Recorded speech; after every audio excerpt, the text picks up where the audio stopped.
Shalom a todos os nossos queridos irmãos. Estamos aqui mais uma vez para falar de um assunto que está percorrendo aí a internet. E sim, nós colocamos aí para você dizendo Yeshua, né, era palestino, ok?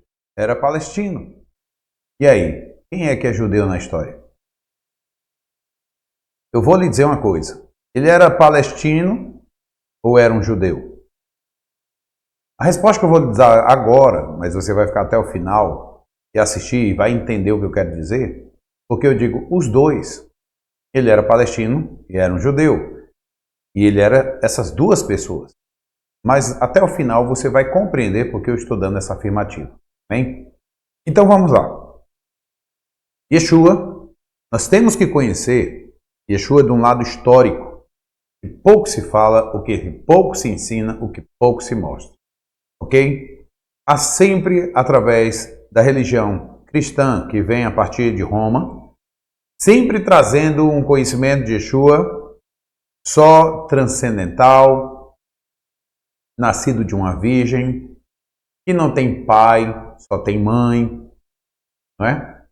Aí traz assim toda uma mitologia grega na pessoa de Yeshua, e aí colocam ele então como Jesus, um homem que retratam sempre com uma bata branca, um tecido vermelho passado sobre ele, não é isso? Com seus cabelos alongados, meio alourados, seus olhos azuis, um nórdico, é isso que apresentam, né? Um europeu, e na verdade com um semblante meio, assim, sem ser aquele cabra macho, um judeu de verdade. É assim que mostram. E aí quando se diz assim, Yeshua era palestino, muita gente já dá um salto. Mas como assim? Não é verdade? Até para a comunidade judaica, hoje a gente vê uma discussão, né? As pessoas de um lado começam a dizer que ele era palestino, os outros dizem, não, ele era judeu, era nosso irmão. Mas vamos parar para pensar, queridos. Nós vamos tratar hoje, eu quero trazer aqui para vocês um vídeo também, alguns pontos desse vídeo, um historiador deu, o nome dele é David Belkacem. שלום וברכה. אתה יכול לספר בבקשה בקצרה מי היה ישו, מה היה המסר שלו, מאיפה הוא בא? בכל השאלות שלך, הדבר הכי קשה זה בקצרה. אוקיי. כי אפשר לדבר עד מחר בנושא הזה. אבל באמת נשתדל לקצר. אפשר להסתכל על הדמות של ישוע בשני אופנים. הדרך אחת היא הדרך התיאולוגית אמונית, והדרך השנייה היא הדרך ההיסטורית, האידיאולוגית, ואפילו הפוליטית. ואגב, בשתי הדרכים הוא יוצא טוב. אז הוא היה בן ישראל, נאמן לעמו, נאמן לארצו.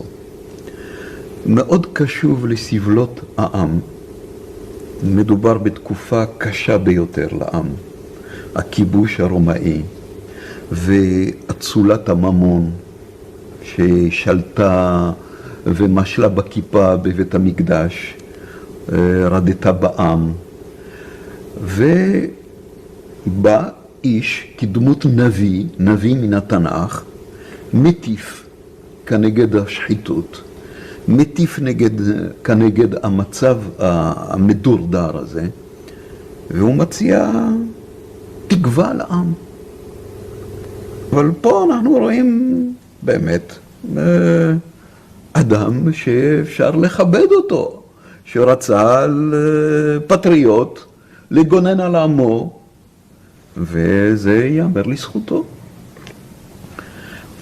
בזווית השנייה, הזווית האמונית תיאולוגית, כפי שאמרתי, הוא גם יוצא טוב.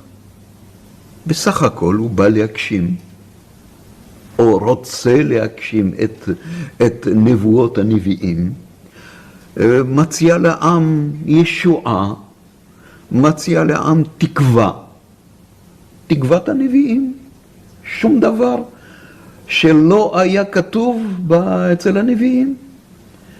והתקווה הזאת שהוא מציע לעם, הישועה הזאת, מקביל לשמו ישוע, היא ישועה תנכית, מתאימה ביותר לרוח התנ"ך, ואפילו לא רק לרוח, אלא לאות התנ"ך. זה כאילו אחת על אחת. וזה משהו מאוד מדהים.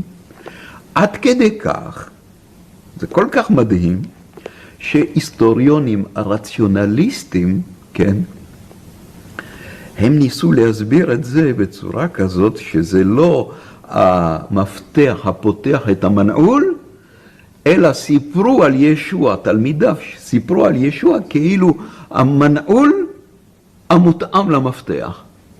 זאת אומרת, כל נבואות התנ"ך ניסו להלביש אותן עליו, על הדמות הזאת. ובכל מקרה, אין שום דבר גוי בדמות הזאת. הוא בן ישראל עד קצות הציפורן. Então, como você vê, Yeshua, ele se saiu bem, né? Tanto dentro do conceito histórico, ideológico e político. Ele alcança todos esses níveis e com excelência. E isso colocou medo em quem? No rei, colocou medo nos líderes religiosos, não é que muitas vezes se coloca a culpa nos fariseus. Mas será que os fariseus realmente são os culpados de levarem Yeshua à morte? Ou o que podemos dizer daquilo que está aqui escrito em Lucas, no capítulo 13, versículo 31. Veja só. Naquele momento, alguns fariseus apareceram e disseram a Yeshua: "Saia e vá embora daqui, pois Herodes quer matá-lo." Bem, se os fariseus estavam dizendo que ele saísse de lá porque Herodes estava procurando matá-lo, preste atenção, quem é que estava querendo que ele morresse? Herodes.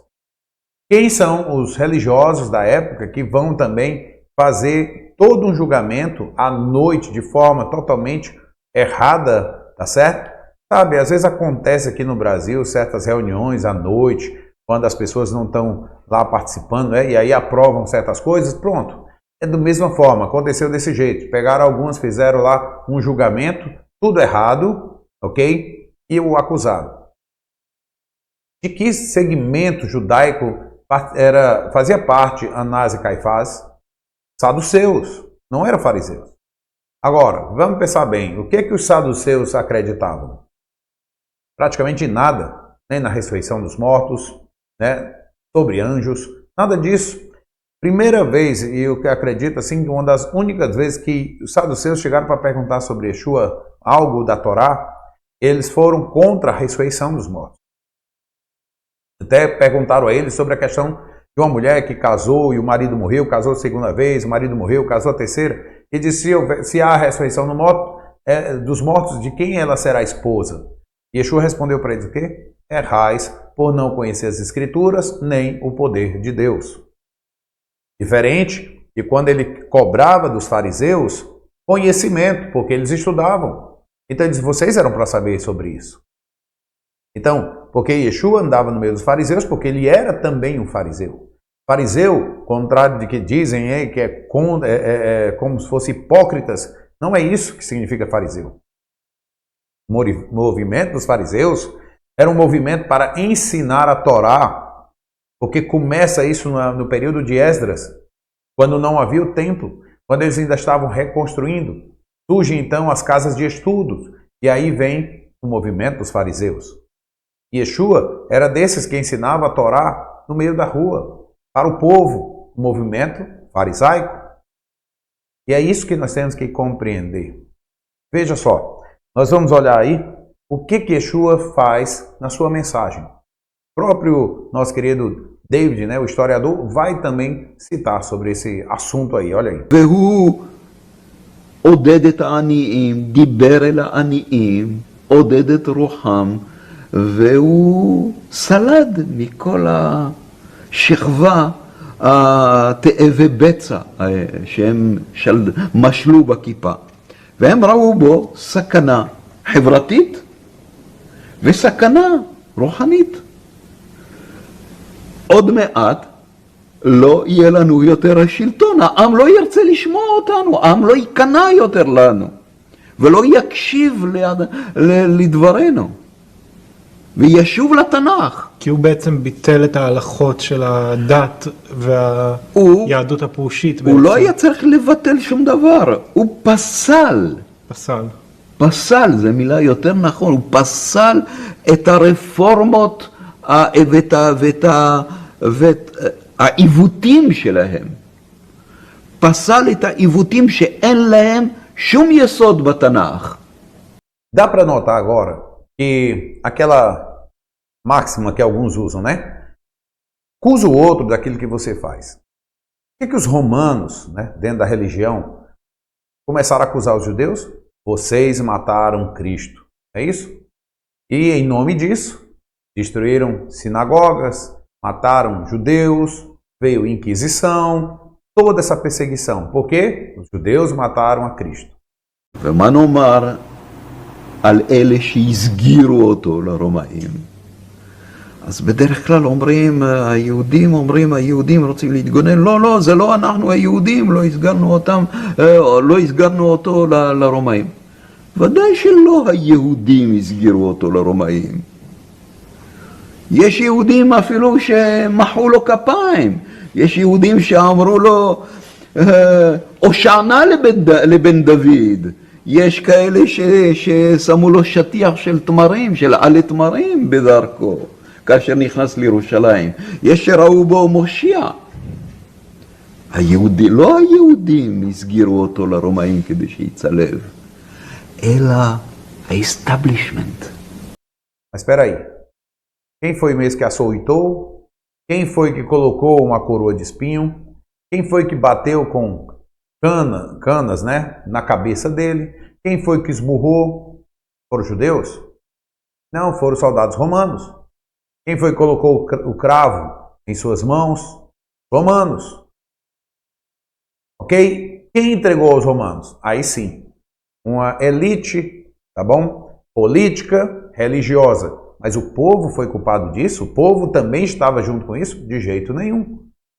Você ouviu o que o David, o historiador aí, falou? O povo batia palma para ele. O povo aclamava como aquele que viria trazer salvação. E aí você vai chegar e botar a culpa sobre o povo?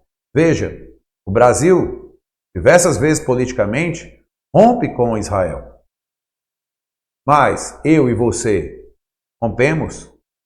Será que nós não entendemos que aquela palavra do Eterno, a Avraham Avinu, né, não está valendo hoje? Abençoarei os que te abençoarem e amaldiçoarei os que te amaldiçoarem? Você pode perceber que isso é para hoje? Nesses dias, uma certa liderança de um certo país foi amaldiçoar ao povo de Israel e teve um ataque cardíaco no mesmo instante. Ah, foi coincidência. Será? Um outro líder do país aqui da América do Sul também disse que amaldiçoava Israel com todas as suas entranhas, com toda a sua alma, e morreu com câncer nas suas entranhas e numa parada respiratória, porque a alma está ligada à respiração. E aí? Coincidência também? Veja quantos impérios se levantaram contra Israel e esses impérios não existem. E Israel vive. Am Israel Chai. Daí a gente observa que Roma fez algo e depois começou a culpar o povo para quê? Para exatamente se levantar contra este povo. E colocar você contra o povo. E esse ensinamento, essa ideologia surgiu no meio do cristianismo e realmente você vai ver, olhar para aqueles que trouxeram inclusive a reforma protestante, né? Lutero cria o livro lá, Os Judeus e Suas Mentiras, que foi cabeceira de Hitler, o livro da cabeceira dele. Você vê, no caso também, né, o Calvino, que fez o quê? Veio em Genebra e expulsou todos os judeus lá de dentro. Motivado pelo quê? Pelo antissemitismo e antijudaísmo, que é o pior. Porque às vezes quando as pessoas pegam ali, vê, né, o povo árabe lutando contra Israel, chamam de antissemitismo. Não, não é. Eles são semitas, eles também são descendentes de Abraham, descendentes de Shem. Mas anti-judaísmo, anti-Israel, anti-Machia de Israel. Dá para você entender agora quando se fala sobre anti-Machia? Porque a quem fez um desses pequeninos irmãos meus, a mim me fez. Olha só. Cuidado que temos que ter com Israel. Cuidado que temos que ter com o povo judeu. Você não pode sair por aí ouvindo o que a mídia diz e atirando contra o povo de Israel. Então, Yeshua, ele era palestino? Sim. Porque palestino é todo aquele que estava vivendo na terra de Israel a partir do primeiro século, quando Roma, de uma forma pejorativa, se levanta contra os judeus e começa a chamar aquela terra de terra palestina, fazendo uma referência aos filisteus, Filistínia. Agora, você sabe quem eram os filisteus? De onde eles descendiam? Eles vieram da Grécia, isso nos estudos de hoje sabe sim disso. Eles vieram da Grécia, eles não têm nada a ver com o mundo árabe. E onde eles ficaram localizados? Ali onde chama-se faixa de Gaza. Lembra quando o povo de Israel saiu do Egito e o Eterno pegou a Moshe e disse: não vão ali pela terra dos filisteus, porque eles vivem em guerra. E isso pode trazer medo ao povo, querendo fazer com que eles voltem ao Egito. Então o Eterno faz uma rota diferente. Eles estavam lá. Os filisteus, lembra de Golias? Quer dizer, os filisteus sempre entraram em combate contra o povo de Israel. Beleza? Show. É isso aí. Filisteus, que vinham da Grécia. Ok? Marca isso aí. Porém, no primeiro século, na época de Yeshua, o que a gente vê? A gente vê falar de povo filisteu ou de palestinos? Não. Veja só. Cisjordânia, que está ali ao redor de Jerusalém, do templo, né? Você vê ali a parte da Cisjordânia, era conhecido na época bíblica, primeiro século, como Judeia e Samaria. Não tinha povo palestino. Faixa de Gaza, nem se ouve mais falar de filisteus na época de Yeshua. Mas o que se ouve é do povo de Israel. Jerusalém, que tanta gente discute, peraí, dentro de Jerusalém existe a cidade de Davi. Quem viaja para lá vai conhecer. E Jerusalém foi colocado por Davi como capital de Israel. O templo de Salomão e o templo de Herodes foram colocados ali em cima, que chamamos do Monte do Templo. Gente, isso está tudo dentro das Bíblias. E quem lê Novo Testamento, para nós como Brit Hadashah, as pessoas leem, está ali mostrando um documento de quem pertence àquela terra. E aí as pessoas caem nas balelas de hoje, desses dias, tá? Não, essa terra, eles estavam lá, Palestina estava lá. Me mostra em algum texto bíblico os palestinos vivendo ali nas terras que você diz que é deles. Mas você vai encontrar o quê? Os judeus. No norte, estava ali já, muitos tinham sido colocados na diáspora, mas Yeshua andava pelo norte, Cafarnaum, você vê Cesareia, andava ali no Mar da Galileia, Tiberíades, Nazaré, toda essa parte norte ali, estava judeus. Descia para o sul, tinha ali a Judéia, né? Então tinha a Jerusalém, e aí você vai ver toda essa história, né, colocando-se nessa terra do povo de Israel. Mas os romanos chamaram essa terra de Palestina. E todo judeu, todo israelense, todos que moravam ali, eram chamados então de povo da Palestina. Não era desse povo árabe, mas sim do povo de Israel. Então, Yeshua é palestino? Sim, também. Mas judeu, filho de pai e mãe judia. Filho de pai, Rabino, o que você está dizendo? Yeshua nasceu de uma virgem. Ela concebeu pelo Espírito Santo. Então, vá brigar com Paulo. Sabe por quê? Porque veja o que Paulo escreveu aqui. Eu já mostrei isso, mas eu vou mostrar de novo nesse vídeo. O que diz Paulo? Que segundo o espermatos.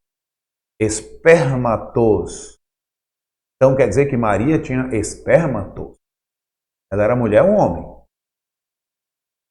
Espermatos, quem tem é homem. Segundo a carne, a tradução que ainda botam no português é segundo a carne. Carne, osso e carne. Yeshua, quando ressuscitou, disse, não sou um espírito, porque um espírito não tem carne e osso como eu tenho. Toquem em mim. E foram tocar, ele tinha carne e osso. Para ter carne e osso, precisa de 46 cromossomos. Sim. Aí você vai dizer assim, mas ali que está escrito lá em Mateus, está escrito lá nos textos de Lucas. Sim, tá. E lembra que o anjo diz assim, não tema, Yosef, tomar Maria como tua esposa. O que é isso? Como é que alguém toma por esposa? É para andar como irmão? Toma Maria como tua amiga, como tua companheira. Mas como esposa, por mulher, é outra situação. A questão é, os tempos, você vê às vezes uma revelação e já joga aquela revelação já em simultânea. Deixa eu dizer uma coisa para você. Eu sempre questiono isso e vale você parar para pensar. Nós falamos que os romanos acusaram Yeshua de ter matado quando os que executaram foram os romanos. Mas eu posso colocar mais uma para você aqui. Você sabe que Mateus 28:19 não tem em alguns escritos. Quer comprovar isso? Leia todos os batismos em Atos e veja se tem algum em nome de 3. Nenhum batismo em nome de 3. Olhe todas as cartas, as saudações de Paulo, se tem nome de 3. Nenhuma delas tem nome de 3. 1 Coríntios 8:6, Paulo diz, para nós há um só Deus, um só Deus. E ainda coloca ali no apóstolo, entre vírgulas, o Pai. Depois ele diz, há um só Senhor. O Messias, Yeshua. Você vai ler assim, Jesus Cristo. Cristo ali para Jesus não é sobrenome, tá? Então ele está dizendo, um só Senhor. Yeshua, o Messias. Ele não define Yeshua como Deus, mas como Mashiach. Então ele já disse, para nós, judeus, há um só Deus, Adonai Echad, e um só Senhor, Yeshua, o Messias. Qual o problema? Isso é judaico.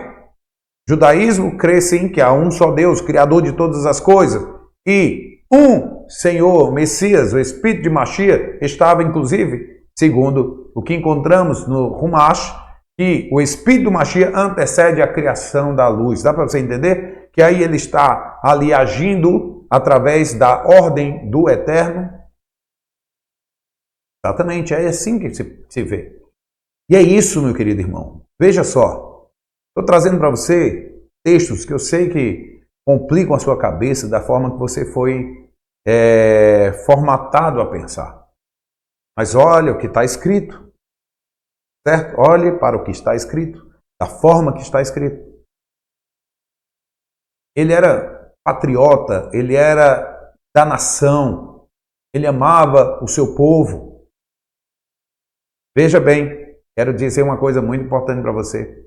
Ele veio e é conhecido no meio do povo de Israel, e Mashiach não é só Ben David, mas também tem um que é considerado como Ben Yosef, porque ele traria guerra. Traria espada. E Yeshua diz isso. Eu não vim trazer paz, eu vim trazer espada. Eu vejo alguns rabinos até dizer que ele não era o Mashiach, porque o Mashiach tem que trazer a paz, mas não espada. Mas espera aí, pergunta sobre Ben Yosef. Ben Yosef trará guerra. Não é isso que é dito? Que ele traria guerra? Pois ele trouxe guerra e ele foi morto. Ele fez uma guerra não só de um exército com espada, mas de um exército contra a ideologia romana. E foi por isso que os romanos tiveram o maior prazer de matá-lo. Porque ele estava levantando um povo que já estava gritando quando ele entra pela porta oriental, dizendo, salva-nos tu que vem das alturas. Olha só. Eles já estavam de olho naquele que estava movimentando pessoas. Ben Yosef. Eu vou aqui não me alongar muito nesse vídeo, mas trazer algo que está no Sanhedrin 98a. Isso é no Talmud, que diz. Preste atenção o que diz aqui. Rabino Alexandre disse. Rabino Josué opôs 2 versículos. Está escrito, E eis que um como filho do homem veio com as nuvens do céu, enquanto em outro lugar está escrito: Eis que teu rei vem a ti, humilde, e montado em um asno. Se forem meritórios, virá com as nuvens do céu, se não, humilde e montado em um asno. Deu para perceber que dentro do próprio Talmud mostra que um Messias poderia vir de duas formas. Se o povo tiver mérito, se tiver na condição de recebê-lo, ele viria com as nuvens do céu. Mas se não, viria sentado em um filho de um asno. Yeshua entrou nesse dia aclamado sentado no filho de um asno, ou um asno em si, né? O asno já era o filhote já. Então ele entrou sentado no asno, cumprindo essa palavra.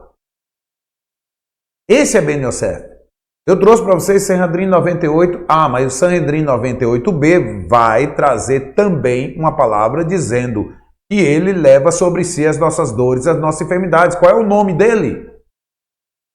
Judeus que me ouvirem aqui, eles sabem do que eu estou falando. Qual é o nome dele? O erudito leproso. Por quê? Porque ele fica às portas de Roma. Olha só o local onde ele fica. Lá tirando a sua bandagem, colocando o unguento e depois fecha uma a uma. Porque ele está na expectativa do momento da chegada de Ben David. Porque é ele também. Veja só, e ele tem que se apresentar. E é muito legal, porque quando você estuda isso, você sabe que a lepra estava no corpo, porque não poderia alcançar a alma do justo. E aí, ele vem para se mostrar como Ben David. E aí, há um ensino que diz que quando Ben David vier, Ben Yosef será ressuscitado. Mas é lógico, porque verão, e aí vai entender Zacarias, e olharão para mim a qual traspassaram. E aí, acorda, entendeu? Conecta que Ben David também foi Ben Yosef. Porque está aí o que o próprio Sanhedrin 98A diz. O mérito, essa mesma pessoa virá de uma forma ou virá de outra. O que se aguarda agora? Que ele venha com as nuvens do céu. Gente, isso eu não estou falando do Novo Testamento, da Brit Hadashah. Eu estou aqui trazendo para vocês Sanhedrin, no Talmud. Olha só o que diz. Deu para entender? Porque Yeshua, ele é filho de um pai e de uma mãe judeu, nascido na terra de Israel, chamada Palestina, pelos romanos. Por isso, eu posso afirmar aí como título, Yeshua era palestino, mas não um povo árabe, mas sim do povo judeu. Amém? Deu para entender? É isso que você precisa conectar e conhecer esse Yeshua, Jesus, como você pode chamar, histórico. E vai ver que tudo faz um lindo sentido. Há um só mediador entre Deus e o homem. Olha, Deus e o homem, Yeshua, homem. Que mediador é esse? Sumo sacerdote. Você sabia que no judaísmo, lá no Mahzor, tá, de Rosh Hashanah, é citado sobre Yeshua Sar Hapanim. E se você for estudar, vai entender que ali fala daquele que entra na câmara interna, aquele que é um sumo sacerdote e que entra na parte mais interna, como se fosse o santíssimo lugar, para apresentar, né, aquela oferta por nossos pecados. Mas aí eu te pergunto, quem já escreveu isso também? Está na carta aos Hebreus. Na carta aos Hebreus fala isso. E ele é o sumo sacerdote da ordem de Melquisedeque. E ele é desse rei de justiça, dessa ordem. E ele é esse sumo sacerdote. Veja só, está lá no Mahzor de Rosh Hashanah. Quem tem aí acesso ao Sefaria, pode procurar, né, Mahzor de Rosh Hashanah. E você vai encontrar ali no meio dos toques do shofar o nome de Yeshua Sar Hapanim. Olha que maravilha. É isso, meus amados. Conheça mais Yeshua, por aquilo que está escrito, não pelos dogmas que falam, não pelos ensinamentos que a gente vai atrás do texto e não encontra. Olha com o olhar do povo judeu que escreveu esse livro de uma forma judaica. Que o Eterno lhe abençoe grandemente, lhe encha de conhecimento e sabedoria e vamos seguindo na espera e fazendo todas as boas ações que o Eterno espera de nós para apressarmos a vinda de Mashiach. Que venha logo a nossa redenção em breve em nossos dias, que Mashiach retorne e que nós possamos ter nesse mundo um mundo de justiça. Shalom, shalom a você.